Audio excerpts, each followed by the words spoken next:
அது வாகரை பிரதேச செயலகத்துக்கு உட்பட்ட 211 மாங்கானி தெற்குக்குரிய ஒரு கிராமமாகும்.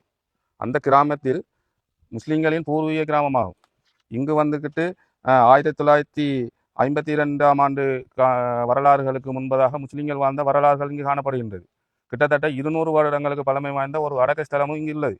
அந்த வகையில் இங்கு தமிழர்கள் வாழ்ந்த என்ற எந்த ஒரு ஆவணங்களோ இதுகளோ இங்கு பெறப்படவில்லை. அந்த வகையில் ஆணை சுட்டகாட்டு கிராம அபிவிருத்தி சங்கம் காரமுனை மாங்கனி தெற்கு என்ற இந்த 211 8/4 என்ற ஆர்டிஎஸ் பதிவு செய்யப்பட்டுள்ளது. அந்த வகையில் நாங்கள் கிட்டத்தட்ட காரமுனையிலிருந்து எல்டிடி 1995ஆம் ஆண்டு இங்கிருந்து யுத்தத்தால் இடம்பெயர்ந்தோம். அந்த வகையில் மீண்டும் 2006ஆம் ஆண்டு காரமுனையில் மீள்குடி அமர்த்தப்பட்டோம். அந்த வகையிலிருந்து கிட்டத்தட்ட வாகர பிரதேச செயலகத்துக்கு காரமுனை இருந்து கிட்டத்தட்ட 40 கிலோமீட்டர் வரையான தூரப்பகுதியில் கிட்டத்தட்ட 20 வருட காலமாக நாங்கள் சென்று வருகிறோம்.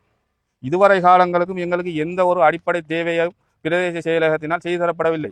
கிட்டத்தட்ட நாங்கள் வீதிகள், டொய்லெட்டுகள், அடுத்தது இந்த எங்களுக்குரிய ஒப்பங்கள் இது சார்ந்த விடயம் சம்பந்தமாக பிரதேச செயலாளரிடம் பல மனுக்கள் கொடுத்தும் எங்களுக்கு எந்த ஒரு நடவடிக்கையும் எடுக்கப்படவில்லை. இது உண்மையிலேயே ஒரு பெரிய ஒரு கவலைக்கிடமான ஒரு விடயம். அந்த வகையில் மீண்டும் நாங்கள் காணி கச்சேரி 9 காணி கச்சேரிகள் இங்கு நடத்தப்பட்டு 3450 ஒப்பங்கள் வழங்கப்பட்டிருக்கிறோம் என்று தகவல் அறியும் சட்டத்தில் பிரதேச செயலாளர் அழகாக தெளிவாக எழுதப்பட்டிருக்கின்றார். அந்த வகையில் நாங்கள் கேட்கிற கேள்வி என்னவென்றால், எங்களுக்கு 3450 ஒப்பங்கள் வழங்கப்பட்ட பிரதேச செயலாளர் காரமுனையில் இருக்கக்கூடிய ஒரு முஸ்லிம்களுக்காவது ஏன் வழங்கப்படவில்லை என்பதுதான் எங்களுடைய கேள்வி. இது மிக தெளிவாக தகவல் அறியும் சட்டத்தில் பிரதேச செயலாளர் தெளிவாக தந்துள்ளார்.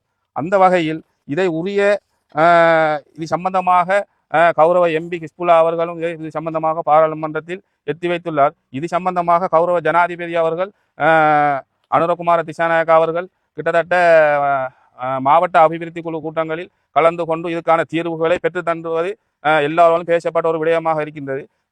கட்டாயமாக மட்டக்களப்பில் நடக்கக்கூடிய ஒரு அபிவிருத்தி கூட்டத்தில் கலந்து கொண்டு ஜனாதிபதி அவர்கள் இதுக்குரிய கமிஷனை அமைத்து இதுக்குரிய தீர்வுகளை மிக அவசரமாக பெற்றுத்தர வேண்டும் என்பதை மிக தாழ்மையாக எங்கள் மக்கள் சார்பாக ஒரு கோரிக்கையாக இந்த இடத்தில் நான் முன்வைக்கின்றேன்.